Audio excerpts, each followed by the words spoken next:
Bonjour à tous et bienvenue dans cette vidéo consacrée au microcontrôleur dans laquelle nous allons créer un distributeur de nourriture pour chiens ou chats piloté par smartphone.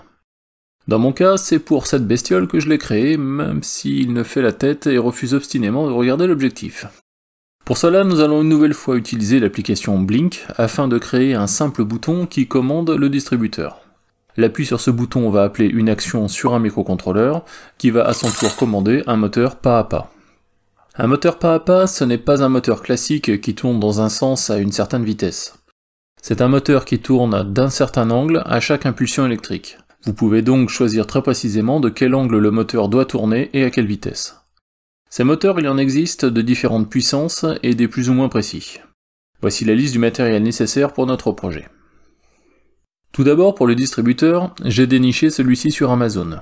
C'est, à la base, un distributeur de céréales avec support mural qui fonctionne à l'aide d'une poignée manuelle. Ensuite, pour l'animer, j'ai acheté ce kit de moteurs avec leur platine de contrôle pour une poignée d'euros. Ce sont des moteurs d'apprentissage, mais ils feront l'affaire. Attention toutefois, ils ne sont pas très puissants. Leur force étant exprimée en newton-mètres, ceux-ci ne font que 0,034 newton-mètres contre 0,5 pour ce modèle plus robuste, 15 fois plus puissant. Dans tous les cas, ces moteurs sont toujours contrôlés par une carte intermédiaire comme celle-ci, qui sera elle-même pilotée par le microcontrôleur. Nous y reviendrons dans le schéma de câblage. Enfin, ce réducteur d'axe permet de relier l'axe du moteur avec celui du distributeur. Comme vous le voyez sur la photo, ce distributeur est affixé au mur, mais ce n'est pas mon but, je compte bien le poser au sol. Pour cela, j'ai dessiné un support en bois sous Inkscape, le voici. Il est composé d'une platine arrière où sera vissé le distributeur, avec un trou pour laisser passer le moteur. Au sol, c'est cette pièce qui va entourer la gamelle, afin d'éviter que celle-ci ne bouge lorsque le chien mange.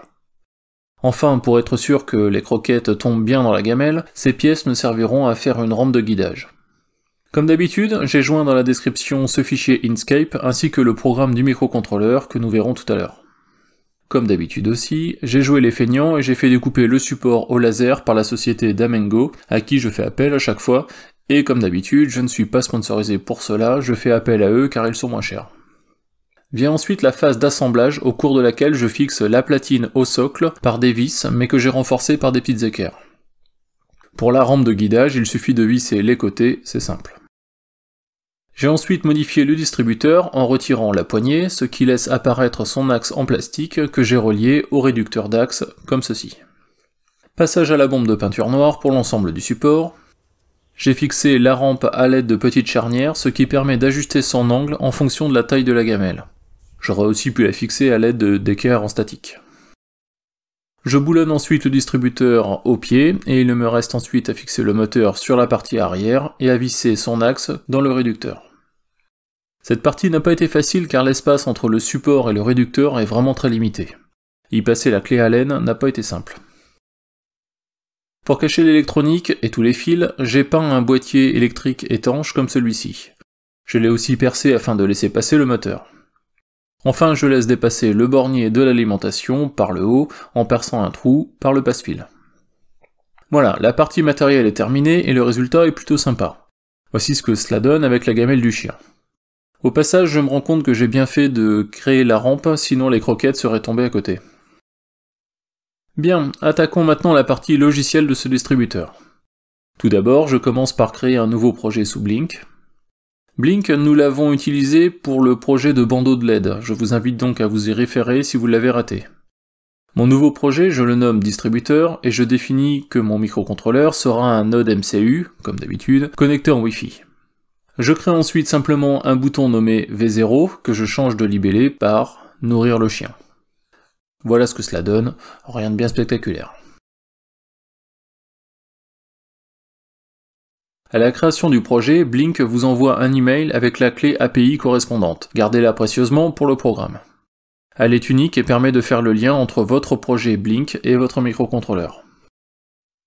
Le schéma de câblage de l'ensemble est assez simple. Notre node MCU est alimenté par une alimentation externe de 5 volts, reliée sur les broches Ground et Vine. La carte de contrôle du moteur est reliée sur les ports D1 à D4 et trouve son alimentation sur la même source que le microcontrôleur. Enfin, la carte est reliée au moteur par son câble dédié. Du côté du programme, là aussi c'est très simple. Je me sers de Visual Studio Code, comme d'habitude, et je commence par installer une librairie de gestion des moteurs pas à pas. Il y en a pléthore, et j'ai pris la première qui me tombait sous la main, elle se nomme Stepper. Il suffit alors de cliquer sur le lien de téléchargement et de l'allier à notre projet, comme d'habitude. Dans le programme, je commence par inclure cette librairie Stepper, ainsi que celle de Blink.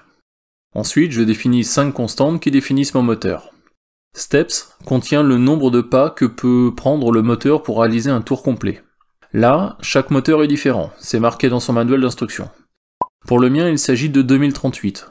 Donc pour réaliser un tour de 360 degrés, il réalise 0,176 degrés d'angle à chaque impulsion. Les 4 constantes suivantes sont les broches de connexion du microcontrôleur qui sont attachées à la carte de contrôle du moteur. Comme nous l'avons vu, il s'agit des broches D1 et D4.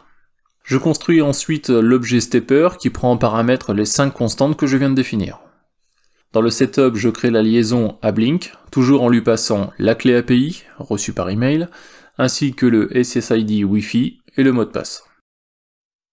Dans la boucle principale, j'appelle Blink afin d'assurer la liaison avec le serveur, et si mon compteur CPT est supérieur à 0, je fais tourner le moteur. Ce compteur, je l'initialise à 680 lorsque je reçois l'appel de Blink dans cette fonction. Je vous rappelle que Blink gère les boutons de son interface comme des pins virtuels. Donc, lors de l'appui sur le bouton « Nourrir le chien », identifié par V0, Blink va automatiquement appeler cette procédure. Le 680, je ne l'ai pas choisi au hasard. Il correspond à 2 rotations de la roue. Celle-ci comportant 6 ailettes, chacune d'entre elles forme donc un angle de 60 degrés.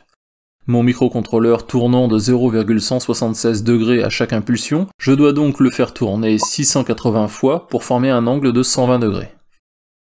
Mon chien ayant tendance à engloutir ses croquettes un peu trop rapidement, j'ai réalisé une temporisation d'1 minute entre les 2 tours d'ailettes. À l'appui sur la touche dans Blink, la roue va donc tourner de 60 degrés ou 340 impulsions, puis attendre 1 minute, et enfin de nouveau tourner de 340 impulsions. Lorsque le compteur repasse à 0, plus rien ne se passe avant le prochain appui sur le bouton. Voilà, mon chien me fait toujours la tête, mais au moins il a un beau distributeur de croquettes. C'est encore une application facile à réaliser à base de microcontrôleurs, qui ne demande ni de grandes compétences en électronique, ni en programmation. Si vous êtes plus heureux que mon chien, n'oubliez pas, comme d'habitude, le pouce vers le haut et le lien pour s'abonner, si ce n'est déjà fait.